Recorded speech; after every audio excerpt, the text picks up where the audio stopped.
நண்பர்களே, ஒரு குட்டியான ஒரு எப்படி சொல்றது? டிரான்ஸ்லேஷன் பார்க்கலாமா? மைண்ட் கிராஃப்ட்ல குட்டியான டிரான்ஸ்லேஷன்ஸ். ஆக்சுவலி எனக்கு வந்து அவ்வளவா தமிழ் தெரியாது. உங்களுக்கே தெரியும். நான் வந்து நெறைய மிஸ்டேக்ஸ் பண்ணிட்டே இருப்பேன். அண்ட் என்ன வந்து கலாய்க்கிறதுக்கு நெறைய பேர் இருக்காங்க. பட் அது பெருசா எடுத்துக்காம, okay I am just trying அப்படின்ற மாரி தான் போகும்.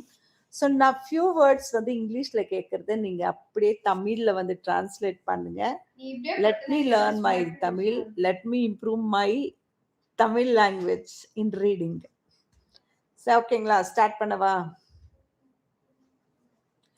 I have finished my dinner. இது தமிழ்ல எப்படி சொல்லுவோம்? I have finished my dinner. So நண்பர்களே, ஒரு இன்ட்ரெஸ்டிங்கான ஒரு game. I have finished my dinner. உங்களுக்கு இது தமிழ்ல தெரிஞ்சா அழகா வந்து தமிழ்ல டைப் பண்ணி அனுப்புங்க. ஸோ நான் அந்த வார்த்தையை படிச்சு தமிழ்ல வந்து படிக்க லேர்ன் பண்ணிக்கிறேன் உங்க கூட.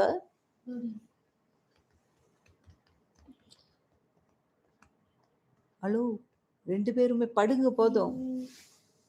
செல்லக்குட்டி படுத்துக்கோங்கடா. என்ன வராது தூக்கம் உங்களுக்கு? படுத்துக்கோங்க, டைம் ஆகுது. என்ன இருமா, இப்பதான் எக்ஸாம் எல்லாம் முடிச்சுட்டு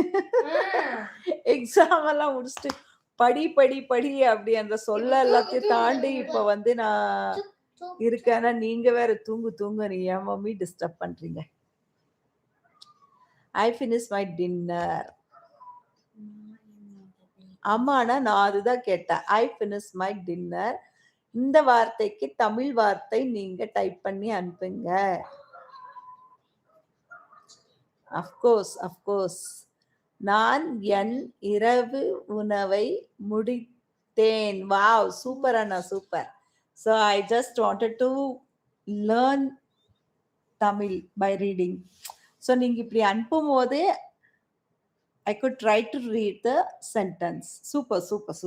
Okay. Next sentence.